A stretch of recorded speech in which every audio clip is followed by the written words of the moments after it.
Related to the... Yes, to this question, Mr. Chair. Salamat po. I would like po to read a portion of the testimony of the good Executive Secretary himself when he appeared before the Blue Ribbon regarding that August 4 meeting. I'm reading here from pages 153 to 154 nung nagbigay ng presentation si ES sa Blue Ribbon. Sabi dito, this is the transcript of what the good ES told the committee. On August 4 Thursday, in a meeting again in Malacanang, we were told by Yusek Leo Sebastian that as of 3 August 2022, or the day before the meeting, the SRA has reclassified 62,000 kilos of sugar from C to B. In a meeting with then SRA Administrator Serafica and in the presence of my Senior Deputy Executive Secretary, the Deputy Executive Secretary for Finance and Administration, and the Deputy Secretary for Legal Affairs, and as well as the presence of Dr. Molly Chong, the President of the PITC, I asked for the specifics on the status of the 200,000 metric tons sugar, part of sugar order number 3, and on that occasion, 4 August, many figures were given, but seemingly the former administrator himself is uncertain or unsure of what he was citing or what he cited. The meeting concluded with the following matters for action. I, meaning the ES, I specifically requested that in the event there is really a need for the government to resort to another round of sugar importation, I asked for the import plan. I also asked who will be accredited and an answer to our query if the PITC may import on behalf of industrial and for home consumption sugars. And finally, if we may be given a draft sugar order for their proposed 300,000 metric tons new round of importation. So I'm asking the good ES, Mr. Chairman, to confirm to the committee, confirm again, since it is in our transcript, if indeed he told the committee when he first appeared, made the presentation to us, that in that meeting, malinaw po sa transcript, mayroon na pong pinag-usapang 300,000 metric tons na babanggitin sa importation plan, which in SRA language is importation program, which is embodied in a draft sugar order. Meron na pong 300,000 na binanggit, Mr. Chair. Senator Hontevirus, in effect, what you are asking from the good Executive Secretary is to reaffirm the words coming from his word statement. Yes, Mr. Chair, which actually contradict what he just told us now, na walang pinag-usapang amount. Pero mismo sa kanilang presentation last time, nasa transcript ng Blue Ribbon, ito nga po yung isang follow-up question ko sana. Do you confirm that you heard the proposal to import 300,000 metric tons? Dahil nasa transcript na po ng Blue Ribbon nung una kayong nag-present, good ES, na may amount na pinag-uusapan at pinag-iisipan noon na 300,000 metric tons, Mr. Chair. Mr. Executive Secretary. Thank you, Madam Senator. Mr. Chair, wala hong debate at hindi ko ho tinatanggi na simula pa lamang ay yung amount na 300,000 metric tons ay isinusulong na ng SRE Board. Yun nga ho yung dahilan kung bakit kami humihingi ng import plan, so that they can justify why they are so fixated with 300,000 metric tons of importation. That will be the subject matter of DSO4. I am not denying, Mr. Chairman, that the amount in terms of quantity of 300,000 metric tons has been mentioned many times. And that is precisely why we are asking them to submit to us an import plan so that they can justify why 300,000 metric tons, why not 250, why not 200, why not 150.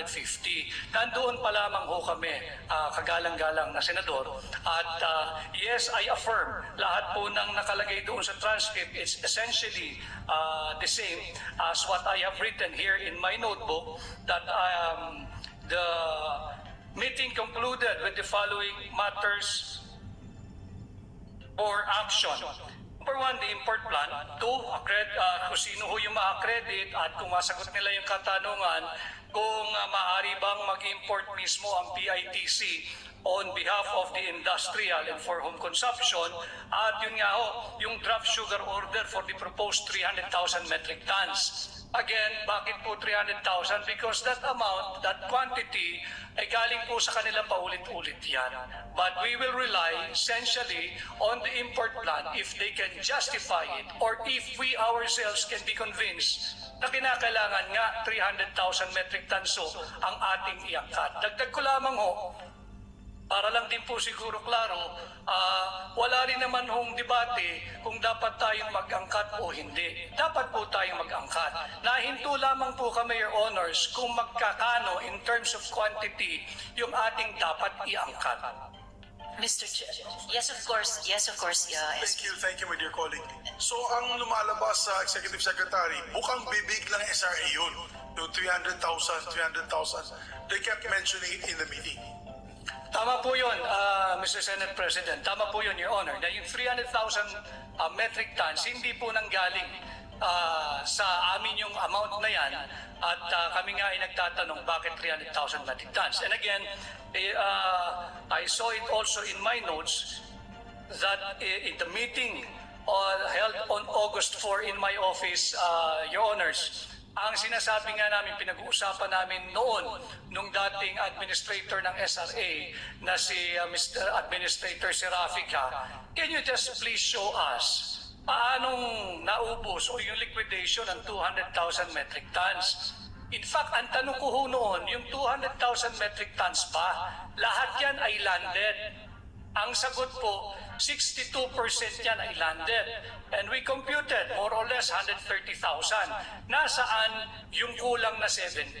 Para alam natin bakit ang presyo ay nasa 110, 115 per kilo. Meron ba talagang shortage? At ang tugon ho niya, nag-reclassify lamang ho kami a week back or few days back ng 62,000 metric tons. So, kako, simple math, yung 130,000 metric tons plus 62, 192 na.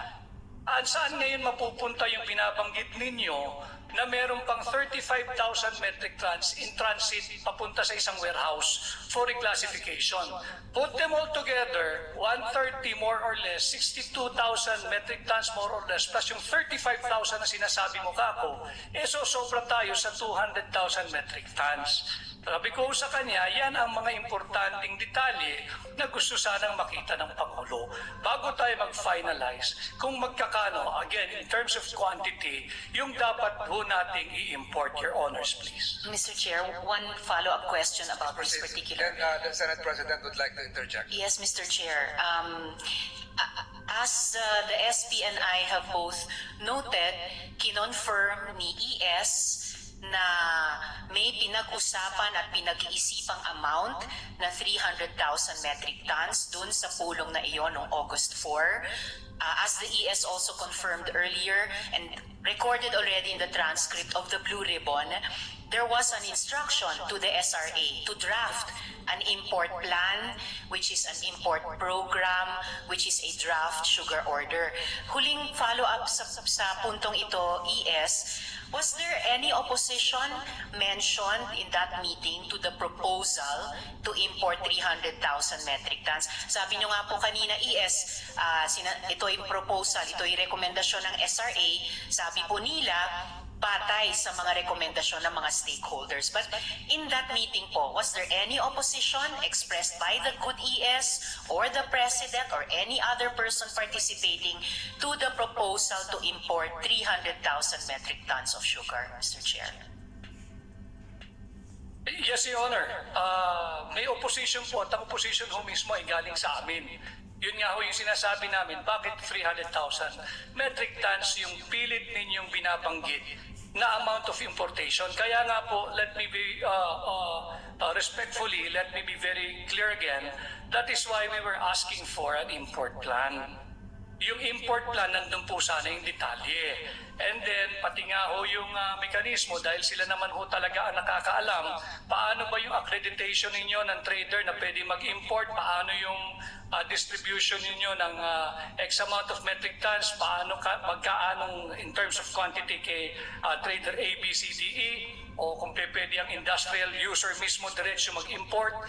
Yun po yung aming pinag-uusapan pa noon. At yun po yun. At we objected doon sa initial amount of 300,000 metric tons. And yung sinasabi po natin na gumawa sila ng draft sugar order for the proposed 300,000 metric ton purposely so we can makumpara po namin, Your Honors, yung import plan mo dito sa ginigiit mong draft SO na 300,000 metric tons para meron naman ho kami ibabanggang mga dokumento. Bakit ba naman, just in case, bakit pa sa import plan mo ito lang ang linalabas? Bakit ba dito sa draft SO mo ito pinipilit mo? Yun lang naman ho po yun, Your Honors. For the record, Mr. Chair, before I end this line of questioning, yung sinabi ni ES nung kanilang presentation noon sa transcript ng Blue Ribbon na, and finally, if we may be given a draft sugar order for their proposed 300,000 metric tons new round of importation, doesn't sound like an objection. At most, clarification. Kasi kung nag-o-object talaga, tumututol talaga, ayaw talaga, I don't think government would even ask for a draft of a sugar order. Ayon po kay ES, they oppose the 300,000. It seems there's a confusion po, Mr. Chair, as to what the President intended. So, para lang po malinaw talaga, definitely sa Blue Ribbon, I respectfully move to subpoena the Zoom recording of the August 4th meeting with the President, the ES, former Board Member Valderrama, and former Administrator Serafica. I so move, Mr. Chair. Senator Tiveros, I think that will have to be discussed again by the committee because these are confidential statements now. In an in-camera hearing, we will discuss whether we have the right to subpoena and retrieve via subpoena duces tecum without violating the confidentiality or privileged communications between the chief executive himself and his subalterns, and without violating perhaps Data Privacy Act provisions. So I submit, we will Mr. have Chair. to discuss that, Senator Tiveros. I submit, Mr. Chair, subject to making another motion at the Yes, proper yes, time, yes. just to help really settle these seemingly hindi po nagtutugmang mga statements. Salamat, Mr. Chair. But the good executive secretary already affirmed twice the contents of his previous statements. So the Senate President is recognized. No, I'd like to confirm what the ES had said because in a meeting in Malacanang, I don't know what date that was when you called us ES to help with the stakeholders. Do you recall that date? Was it August, second week of August? Your Honor, I think it was during the oath-taking of the BARM officials, Your Honor. That's correct. I'm not forget sure the date. exactly the date, exactly when. August 17, according to my staff. August 17, the President was present in that meeting together with the stakeholders. And I'd like to quote what the President said. Nung pinag-usapan daw nila ito doon sa August 4 meeting, ang sabi ng Pangulo ay, ganun ba karami kailangan natin i-import? Exact words of the President. He asked the SRA that, ganun ba karami kailangan natin ma-import? Baka naman mas konti. That's what the President, and I have a witness here, Mr. William Chu was here, some of the stakeholders are in this room, and they were present in that meeting. And I'd like them to confirm also, maybe later on the sideline, that the President had said that. The President had questioned the number that the SRA was floating around. So, whether my dear colleague will believe me or not, Senator Risa will believe me or not, yan ang sinabi ng Pangulo, and I believe him. Because bukang bibig niya dun sa kampanya namin ay uunahin niya kapakanan ng mga magsasaka. At ang sabi pa ng Pangulo, let us frown upon importation, let us strengthen our farmers so that we can be self-reliant on our food security. yan ang bukang bibig niya tuwing umiikot kami. So when he said that in our August 17 meeting, that he was aghast and saying to the SI, ganun ba karami kailangan natin i-import? Yan ang tanong ni Pangulo. So, I believe that the number did not come from the Executive Secretary nor the President. And it was coming from the SRA. For the record, Your Honor, I can only give you what I know from this August 17 meeting with the President that told me, for the record of this evening. Thank you, Senate President. Unless there are other questions related to the previous statement of the Executive Secretary, about my advice to our colleagues is that we limit ourselves to the four corners of the sworn statement plus other matters that arose from this hearing. More importantly, more pointedly, the claim of former Administrator Serapica, and we're now shifting to, with the permission of Senator Pimentel, we're now shifting to item 3. That there was the claim of Mr. Serapica is that it was not 300,000 but 600,000. Mr. Serapica, are you still online? Are you still there? Yes, Mr. Chair, I'm still here. Pakiulit yung sinabi mo na ang pinaplano nyo ay 600,000. Totoo ba yun? You're under oath. Hindi ko po yung sinabi ang plano. Sinabi mo yung kanina. Hindi po. We have your taped testimony. You were under oath. We have the transcript of stenographic notes here I even asked you kanina. I was the one who asked you. I think that was an hour ago. I have the time here. I even asked you, bakit ngayon lang lumabas yung 600,000 na hindi mo sinabi? Pinagpapawisan ka ngayon. Hindi ko alam kung walang aircon dyan sa likod mo. 600,000, tapos sinabi mo online. Ngayon, sinasabi mo, hindi mo sinabi yon. We can replay Hindi ko that. po sinabi na 600 po yung Sinabi mo yun. Mr. Chair. Ang dami nakarinig nung kanina.